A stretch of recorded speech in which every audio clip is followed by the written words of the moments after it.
রং সবুজ রেখেই সরিষা শাক ভাজি। এইভাবে শাক ভাজিটা করলে খেতে দারুণ মজার হয়। সো আজকে সরিষা শাকের ভাজিটাই করে দেখাবো। যদিও শাক ভাজিটা আমরা সবাই করতে পারি।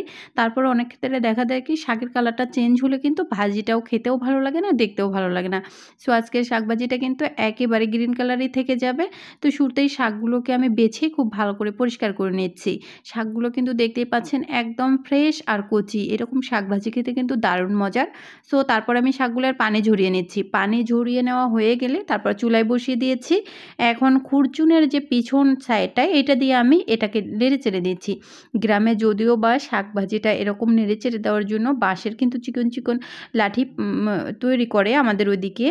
তো যাই হোক এখানে তো আর ওইটা পাওয়া যায় না, এই জন্য খুরচুনের পিছন সাইডটা দিয়েই আমি এভাবে নেড়েচেড়ে দিই। কিছু কিছু শাক কিন্তু দেখা যায় কি ঝরঝরে টাইপের মজা লাগে, আবার কিছু শাক একটু নরম টাইপের হলেও মজা লাগে। সো সরিষা শাক কিন্তু নরম করে রান্না করলে আমার কাছে মনে হয় ভালো লাগে না, এটা একদম ঝরঝরে টাইপের ভালো লাগে। সো পানিটা যখন শাকের একেবারে শুকিয়ে যাবে তারপর আমি কিন্তু লবণটা অ্যাড করলাম। শুরুতেই যদি লবণটা অ্যাড করতেন না তাহলে পানি বেশি উঠে আসতো আর শাকটা জাল করে নিতে নিতে কালারটা একদম চেঞ্জ হয়ে যেত। সো এই জন্য চেষ্টা করবেন কি শাকের পানিটা যখন একদম শুকিয়ে আসবে তারপর লবণটা অ্যাড করার, তাতে করে খুব বেশি কিন্তু পানি জমবে না। এই পানিটুকু শুকিয়ে নেওয়া যেত, তো সো আমি তাড়াতাড়ি রান্না করবো এই জন্য এই পানিটুকু রেখে দিলাম। যাই হোক এবার কড়াই বসিয়ে দিয়েছি ফোড়ন দেওয়ার জন্য। তারপর আমি পর্যাপ্ত পরিমাণ তেল দিয়ে এখানে 3টা শুকনা মরিচ ছোটো ছোটো করে কেটে প্রথমে একটু ভেজে নিলাম।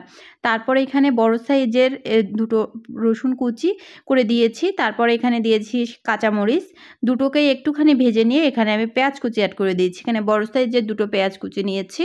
তো তারপর খুব ভালো করে সব কিছু ব্রাউন কালার করে ভেজে নিব, অর্থাৎ খুব সুন্দর যখন একটা ঘ্রাণ আসবে পেঁয়াজ মরিচ সব কিছু থেকে, ঠিক সে পর্যায়ে আমি শাকটা দিয়ে দিচ্ছি।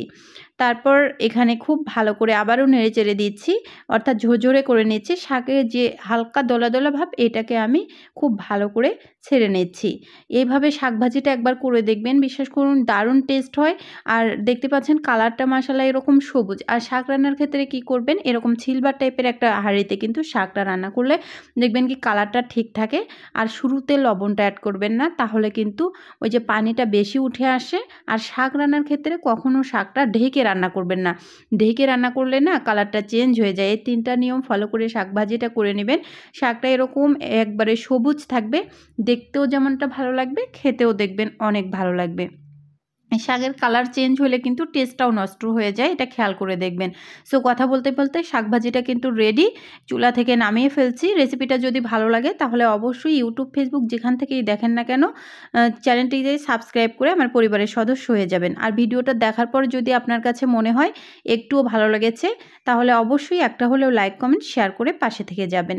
তো এতক্ষণ রেসিপিটা দেখার জন্য অসংখ্য ভালো থাকবেন সবাই, আল্লাহ হাফিজ।